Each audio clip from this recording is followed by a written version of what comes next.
YouTube channel में आपका स्वागत है। आज हम करेंगे जन संचार।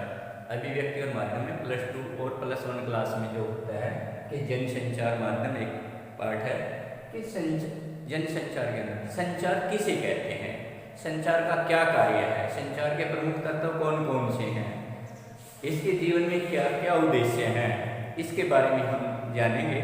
संचार शब्द चर धातु से निकला है जिसका अर्थ है चलना या गमन करना।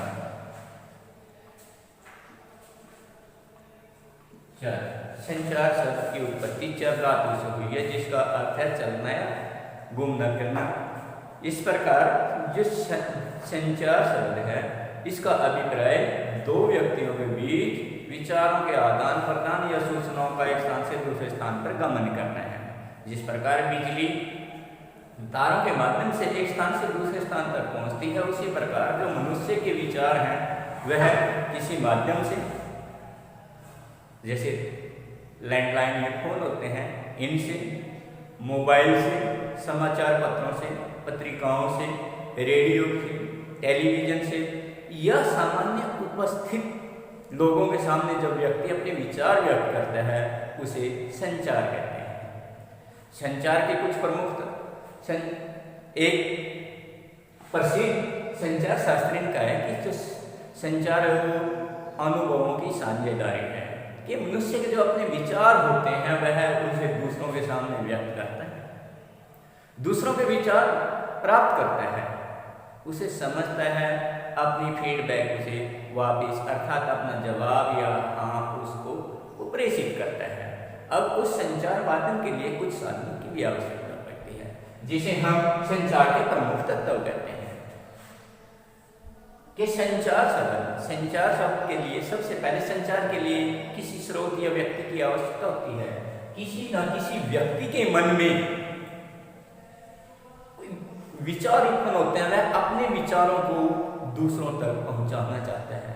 उस व्यक्ति के जो विचार होते हैं उसे हम स्रोत कहते हैं। दूसरा संचार का प्रमुख तत्व है एनकोडिंग, भाषा, कि जब किसी व्यक्ति के मन में कुछ विचार आए वह उसे दूसरे लोगों तक कैसे प्रेषित करे, वह उन अपने विचारों को किसी भाषा के द्वारा, किसी संकेत के द्वारा दूसरों तक प्रेषित करता है। इसे संचार का दूसरा चरण कहा जाता है। फिर तीसरा है संदेश, जो संचार का तीसरा स्रोत है, तीसरा चरण है वह है संदेश। कि व्यक्ति है उसके पास अपने विचार भी हैं, भाषा भी है, भाषा की उसे पूर्ण जानकारी भी है, वह अपने विचारों को उसमें समायोजित कर सकता है, लेकिन वो उसके बारे में संदेश कि वह क्या संदेश दूसरे को देना चाहता है। जब वह भाषा के माध्यम से अपने विचार प्रकट करता है, किसी को अपनी बात कहता है, उसे संदेश कहते हैं कि वो दूसरों के बारे में क्या संदेश देना चाहता है, दूसरे को क्या कहना चाहता है। इसे संचार का तीसरा संचार तत्वों में तीसरा चरण कहेंगे। इसके बाद आपके पास संचार भी, विचार भी है, भाषा भी है, संदेश भी है, भैया आपने भेजना क्या है, लेकिन आप उसे भेजें कैसे, उसके लिए किसी माध्यम की जरूरत पड़ती है। हम अपने सामने उपस्थित लोगों को अपने विचार बोलकर या लिखकर या संकेत के माध्यम से बता सकते हैं, परंतु जो दूर बैठे लोग हैं उनके लिए हमें किसी माध्यम की जरूरत पड़ती है। जैसे पुराने समय में संदेशवाहक एक स्थान से पत्र लेकर घोड़सवार दूसरे स्थान तक पहुंच जाते थे। कभी कभी कबूतरों इत्यादि का भी सहारा लिया जाता है, ऐसे भी लेख आते हैं। परंतु वर्तमान समय में जो है रेडियो, टेलीविजन, समाचार पत्र, पत्रिकाएं, मोबाइल इत्यादि से मनुष्य अपने विचार एक स्थान से दूसरे स्थान तक पहुंचा सकता है। ये संचार के प्रमुख माध्यम। इस संचार में किस माध्यम से हम अपने विचार, किस साधन के द्वारा हम अपने विचार दूसरे तक पहुंचाते हैं। पांचवा चरण है इसमें जनसंचार माध्यम में, पांचवा चरण है कि प्राप्त करता, कि आपके पास विचार भी है, व्यक्ति के मन में विचार भी है, उसके पास भाषा भी है, उसे प्रेषित करने के लिए माध्यम भी है, लेकिन उसे किसके पास, वो किसी न किसी व्यक्ति के पास भेजेगा, उस व्यक्ति को प्राप्त करता बोलते हैं। कि जब कोई व्यक्ति किसी भाषा के माध्यम से अपने विचार, किसी संदेश किसी माध्यम से दूसरे व्यक्ति तक पहुंचाता है तो उसे प्राप्त करता कहते हैं। अब बात यहाँ है कि जिस भाषा को व्यक्ति को ज्ञान है, विचार प्रकट करने वाला, तो प्राप्तकर्ता को भी उस भाषा के बारे में पूर्ण रूप से जानकारी होनी चाहिए, संकेत के बारे में जानकारी होनी चाहिए।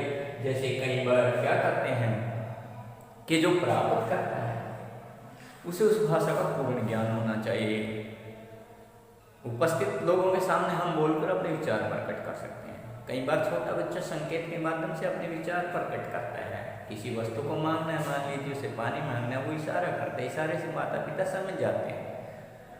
इसी प्रकार जो ऑपरेशन थिएटर में डॉक्टर होते हैं, जब वे किसी का ऑपरेशन करते हैं उसमें अनेक औजारों की जरूरत पड़ती है, वे इशारे में बातें करते हैं और इशारे से जो उसके सहायक होते हैं उसे वो सामान उपलब्ध करवा देते हैं।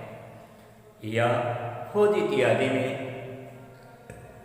कि कुछ कोड वर्ड्स होते हैं और वो एक ऑफिसर से दूसरे ऑफिसर तक या एक डिपार्टमेंट से दूसरे डिपार्टमेंट तक पहुंच जाते हैं। इस कोड वर्ड को ही के माध्यम से जो है वो प्राप्त करता, उन विचारों को प्राप्त करता, उस संदेश को प्राप्त करता है।